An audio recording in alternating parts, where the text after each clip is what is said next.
Subscribe करिए rising Uttar Pradesh को और दबाइए इस बेल आइकन को ताकि आप पाए यूपी की न्यूज अपने मोबाइल पर सबसे पहले।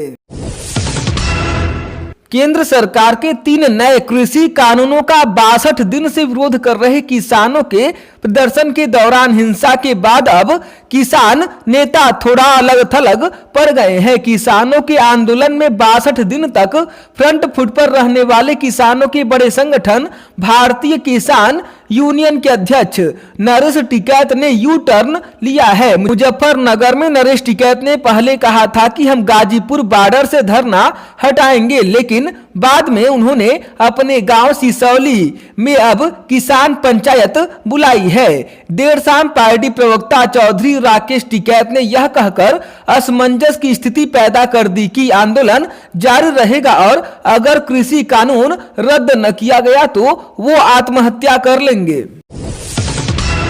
योगी सरकार ने जिलों में चल रहे किसान आंदोलन के धरने को समाप्त कराने के लिए जिलाधिकारी और एसपी एसएसपी को निर्देश जारी कर दिए हैं। गणतंत्र दिवस के मौके पर दिल्ली में हुए बवाल के बाद योगी सरकार ने यह फैसला लिया है। सरकार ने धरना स्थल पर उत्तर प्रदेश परिवहन निगम की बसों को भेजकर किसानों को उनके घर तक पहुंचाने का निर्देश दिया है। गाजीपुर बॉर्डर पर सुबह पुलिस ने अनाउंसमेंट करते हुए किसानों को देर शाम तक खाली करने का निर्देश दिया गया है। कानपुर के थाना बिधनू के अंतर्गत एक मिट्टी से लदे डंपर की चपेट में आकर महिला की मौत हो गई। महिला की मौत से आक्रोशित होकर क्षेत्रीय लोगों ने डंपर में आग लगा दी और देखते ही देखते गुस्साई भीड़ ने पुलिस चौकी पर जाकर जमकर उपद्रव करते हुए तोड़फोड़ की और चौकी के बाहर खड़ी मोटरसाइकिल को आग के हवाले कर दिया। वहीं बढ़ते बवाल की सूचना के चलते ही कई थानों की फोर्स मौके पर पहुंच गई और साथ ही एसपी ग्रामीण ब्रजेश श्रीवास्तव भी पहुंच गए। उन्होंने नाराज ग्रामीणों को शांत कराते हुए मौके पर भारी पुलिस बल तैनात कर दिए और महिला के शव को कब्जे में लेकर पोस्टमार्टम के लिए भेज दिया। कम उम्र में ऑनलाइन एक्टिविटी बड़ी परेशानी खड़ी कर सकती है। गाजियाबाद में सामने आए एक मामले ने यह साबित कर दिया है। यहाँ 5वीं क्लास में पढ़ने वाले 11 साल के बच्चे ने अपने पिता का ईमेल आईडी हैक कर उनसे 10 करोड़ की मांग कर डाली। यही नहीं, तय रकम न मिलने पर परिवार की निजी जानकारियों को इंटरनेट पर डालने की धमकी भी दी। जब पुलिस वालों ने इस मामले की पड़ताल की तो पुलिस को जांच के दौरान पता चला कि जिस ईमेल आईडी से 10 करोड़ रुपयों की मांग की गई थी उसका आईपी एड्रेस पीड़ित के घर का ही था। बाद में पुलिस वालों ने जब 11 साल के बच्चे से पूछताछ की तो उसने अपनी गलती मान ली। श्री कृष्ण जन्म स्थान की 13.37 एकड़ भूमि के मालिकाना हक और शाही ईदगाह मस्जिद को हटाने की मांग को लेकर श्री कृष्ण विराजमान की ओर से वादी अधिवक्ता रंजना अग्निहोत्री एवं अन्य की ओर से जिला जज यशवंत मिश्रा की अदालत में की गई अपील पर रिवीजन याचिका के तौर पर सुनवाई शुरू हो गई। इस वाद में पक्षकार बनने की कोर्ट में कई लोगों द्वारा आवेदन लगाया गया था। पक्षकार बनने की लगाई गई 3 अर्जियों पर सुनवाई करते हुए कोर्ट ने तीनों को निरस्त कर दिया है। तीनों प्रार्थना पत्र को मेंटेनेबल न होने के कारण न्यायालय ने निरस्त कर दिया है। कानपुर के बिकरू कांड में एसआईटी ने जांच में दूसरे के नामों पर सिम इस्तेमाल करने को लेकर आरोपी विकास दुबे से जुड़े लोगों पर आरोप लगाया था। कानपुर पुलिस ने फर्जी दस्तावेजों पर लिए सिम कार्ड इस्तेमाल करने के मामले में विकास दुबे की पत्नी ऋचा दुबे के साथ अन्य कई लोगों पर मुकदमा पंजीकृत किया था। अब यही मुकदमा पुलिस के लिए सिर दर्द बनते नजर आ रहा है। कई आरोपियों के परिजन स्वेच्छा से सिम कार्ड देने का हलफनामा कोर्ट में जल्द प्रस्तुत कर सकते हैं। जौनपुर जिले के करंजा कला प्राथमिक स्वास्थ्य केंद्र पर सुबह कोरोना का टीका लगते ही एक नर्स बेहोश हो गई, जिसके बाद हड़कंप मच गया। कुल मिलाकर जौनपुर जिले में 181 लोगों को कोरोना का टीका लगाया गया, जिसमें स्वास्थ्य कर्मी और आंगनबाड़ी कार्यकर्ता को टीका लगाया गया। योगी सरकार ने 72वें गणतंत्र दिवस की परेड में प्रथम स्थान हासिल करने वाली प्रदेश की झांकी को लेकर बड़ा फैसला किया है। सीएम योगी आदित्यनाथ के निर्देश पर अयोध्या में श्री राम मंदिर की झांकी की प्रतिकृति को प्रदेश के गांव-गांव में घुमाया जाएगा। देश में अव्वल रहने की विभिन्न 46 उपलब्धियां पहले ही हासिल कर चुके योगी सरकार ने आखिर राजपथ पर भी विजय पताका फहरा दी। गणतंत्र दिवस पर योगी सरकार द्वारा निकाली गई श्री राम मंदिर मॉडल की झांकी देश में सर्वोत्तम रही। इस आयोजन का प्रथम पुरस्कार पहली बार प्रदेश के खाते में आया है।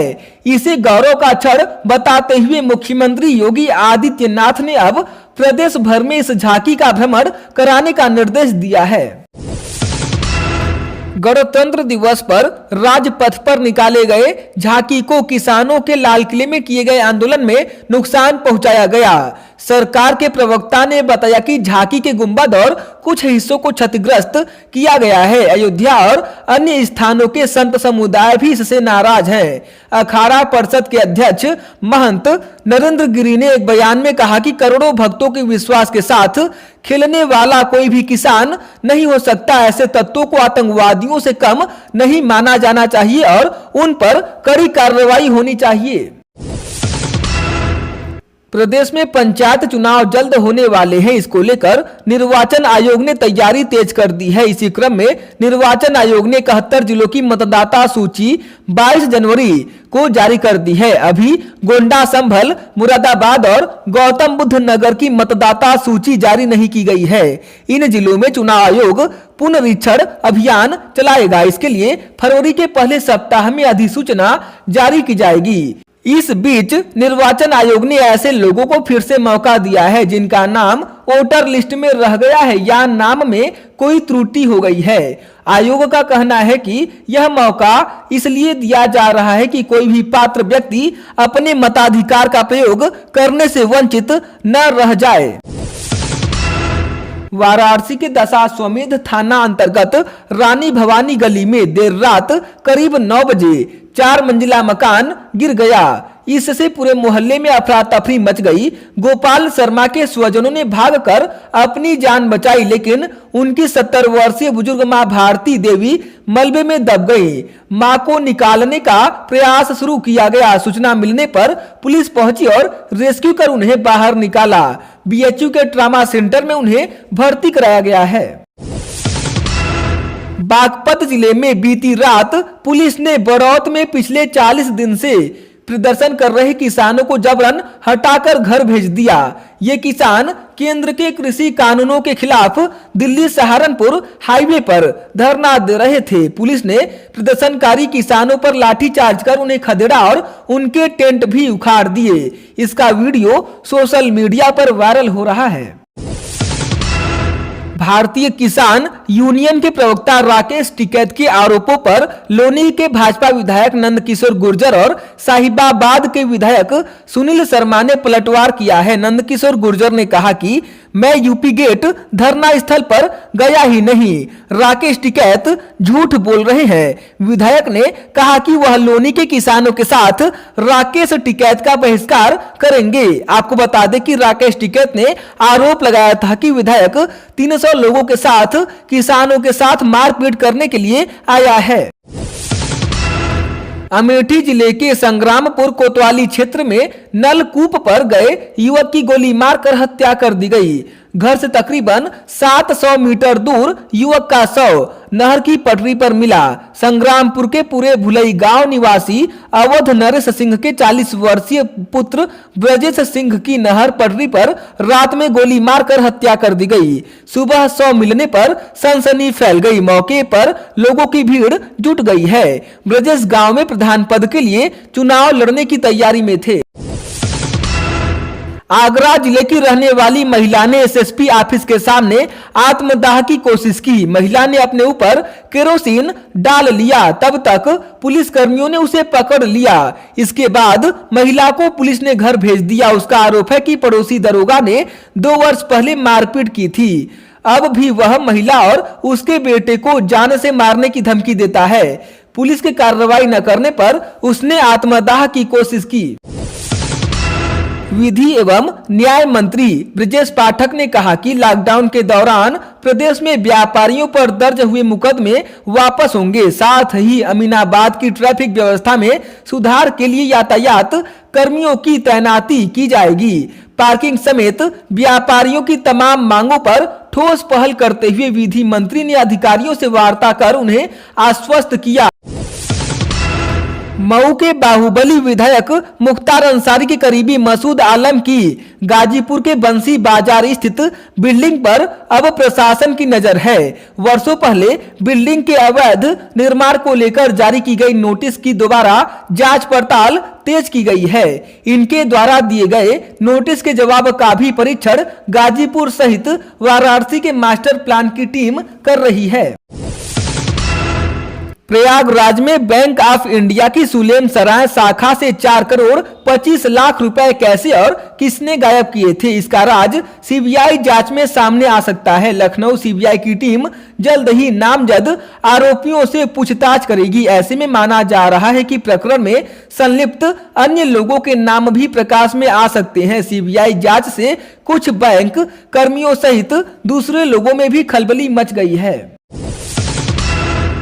बुलंदशहर की महिला नेशनल निशानेबाज हिमानी सिंह को लखनऊ में आयोजित कार्यक्रम में रानी लक्ष्मीबाई पुरस्कार से सम्मानित किया जाएगा। प्रदेश सर्वश्रेष्ठ महिला निशानेबाज पुरस्कार देकर प्रदेश के मुख्यमंत्री योगी आदित्यनाथ ने सम्मानित किया। नेशनल शूटर को 3,11,000 रुपए का ड्राफ्ट और रानी लक्ष्मीबाई ट्रॉफी प्रदान की गई।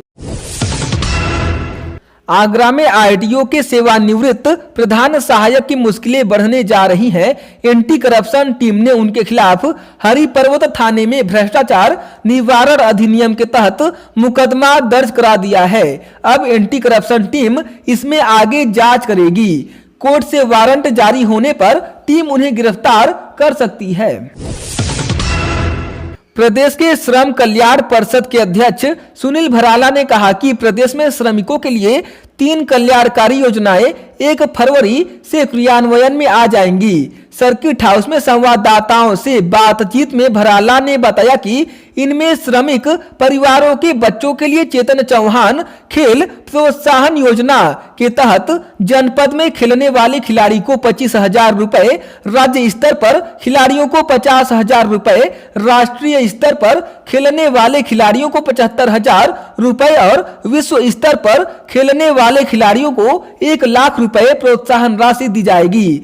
उन्होंने बताया कि दूसरी योजना धार्मिक और पर्यटन यात्रा के लिए है। इसके तहत श्रमिकों के परिवारों को धार्मिक यात्रा के लिए सीधे श्रमिक के खाते में 12,500 रुपए डाले जाएंगे, जिससे श्रमिक अपने परिवार के साथ तीर्थ यात्रा कर सकें।